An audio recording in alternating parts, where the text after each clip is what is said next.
Bucaramanga is a unique city because of how close and connected it is to several small towns where you can escape to the countryside, find adventure, and see some of the most incredible views Colombia has to offer, many of which are within a 30-minute to 3-hour drive away. It ranks the 7th largest city in all of Colombia in terms of population, with about 571,000 inhabitants. And although it is a larger city, it is much more calm in comparison to other big cities like Bogota, Medellin, and Cali. You could say it's a big city with small town vibes. Its climate nearly mirrors that of Medellin's, with year-round average highs of 28 degrees Celsius or 82 degrees Fahrenheit and average lows of 19 degrees Celsius or 66 degrees Fahrenheit. It's a very comfortable temperature, I must admit. With its close proximity to so many amazing places in the Santander department of Colombia, Bucaramanga provides a city lifestyle where you can make weekend escapes to the countryside, get lost in an adventure, or find time to relax and enjoy the scenery. Within a month of living in Bucaramanga, here's how we spent our weekends venturing through the area.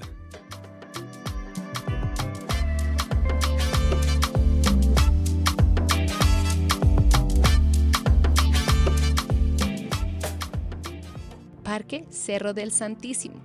This park is technically located in Florida Blanca, just south of Bucaramanga, but there it gives you an amazing view of the city's sprawl that makes at both Bucaramanga and Florida Blanca, and its surrounding mountains. At the top of the park is a giant 10-story tall Jesus statue that overlooks the city, where you can take an elevator to the top and get a peek of the city from the Jesus statue's perspective. We enjoyed the park from roughly 3 p.m. to 7 p.m. We stayed long enough to soak up the sun and watch the sunset. By nightfall, they have a few theatrical events like dancing and a fountain show. When you're ready to leave, there is a cable car service that will bring you down the mountain.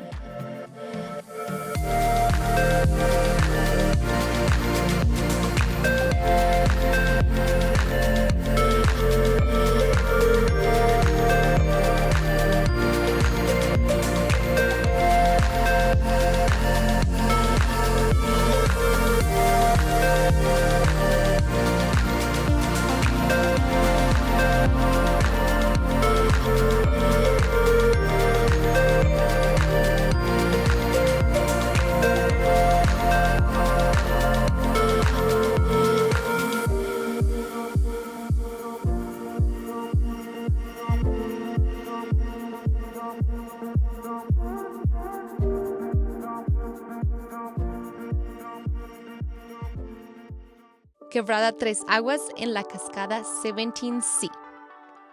If you have followed our channel for some time, you know that we love hiking.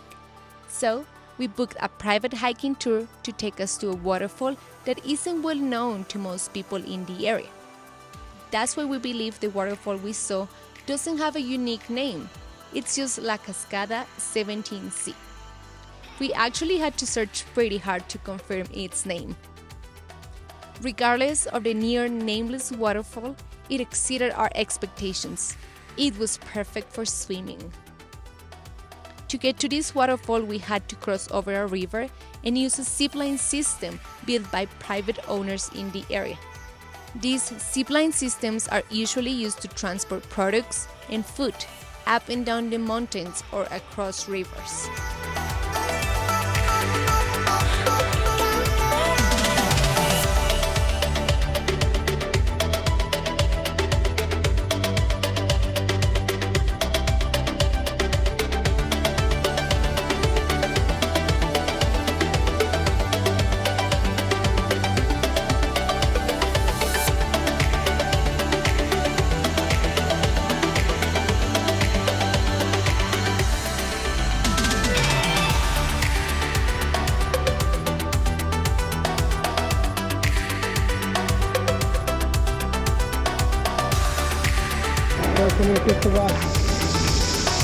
It's slimy.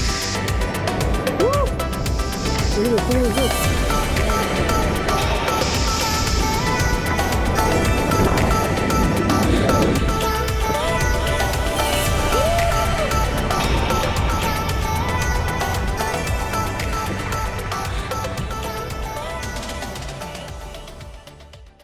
Parque Nacional del Chicamocha. This is a popular park built on the mountain that sits between Rio Umpala, where it runs northward to the east of the mountain, makes a sharp bend at the north of the mountain, and begins to run southward west of the mountain. Because of this, it gives you a double canyon view when you stand at the mountain's peak. To fully enjoy the view, we chose to take a 20-minute cable car ride from Panachi Station to the park. It was breathtaking. It goes down into the valley and back up the mountain. The park is a perfect place to spend the day, whether you're by yourself, with friends, or the family. It's cram-packed with things to do like swimming, ziplining, buggy driving, and of course, eating.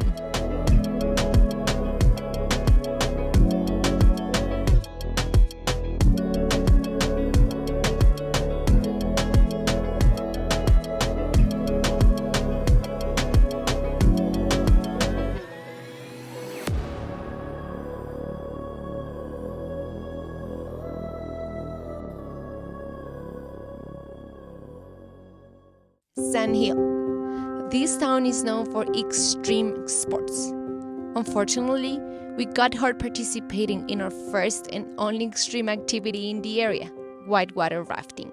This kind of destroyed our plans to do mountain biking, rappelling, and hiking. We're hoping to be back soon to reinvent our experience of a town. It really is a great spot in Colombia. Day 2 had a fantastic botanical garden to enjoy. Since we were hard, we just limped around the city for a day and walked slowly through its natural beauty.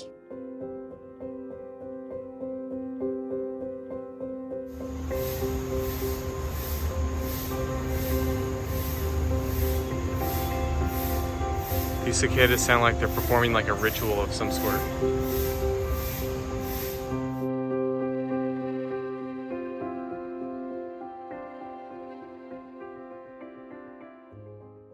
Barichara and Guané. Just a 30-minute bus ride from Sand Hill is Barichara. 30 minutes more from there is Guané. There's also a 4-mile hiking trail that connects the two towns. Doing the hike is a great way to experience the natural beauty that surrounds these two towns. It's 100% recommended. Both small towns have incredible lookouts where you can peer down into a massive valley that Rio Suarez runs through.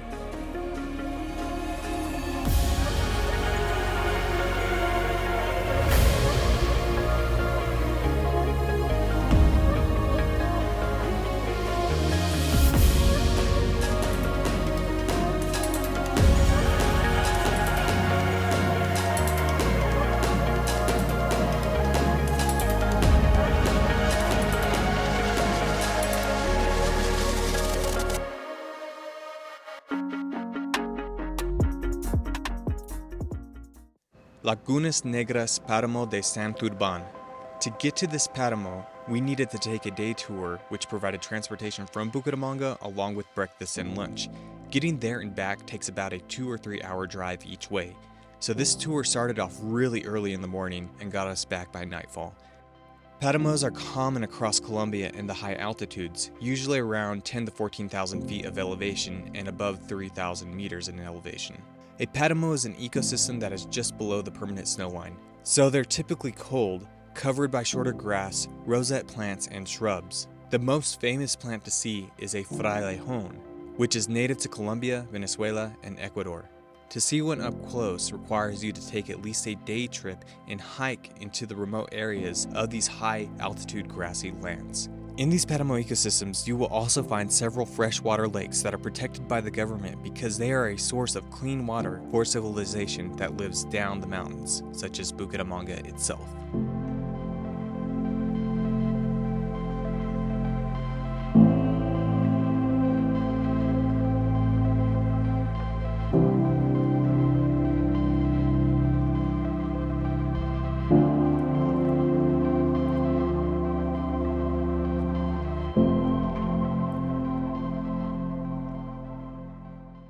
Floridablanca and Girón. Floridablanca and Girón are super close to Bucaramanga. Floridablanca is where you can see Santísimo and also the botanical gardens. We really enjoy spending time in nature, and when there's a garden to explore, we take full advantage.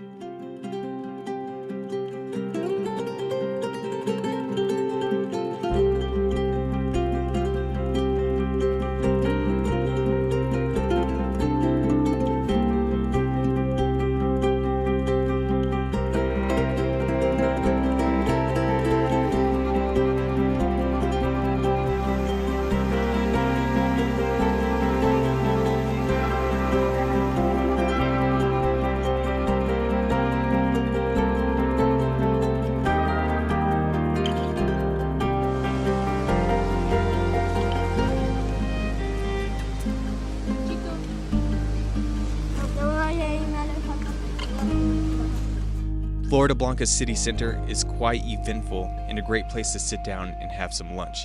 It's not a touristy haven, so it gives you a taste of what local life is really like in the city. Just around the corner is Giron. The majority of this town has maintained its charming colonial architecture. Unlike Florida Blanca, this is a popular tourist destination, not just for foreigners, but Colombians themselves. In Giron, there are several restaurants scattered throughout the colonial city streets. It's simply a charming place to experience.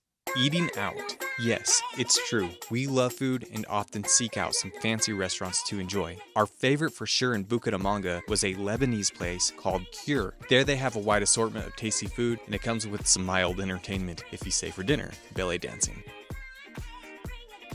Other than that, we have a weak spot for Japanese food such as sushi and ramen.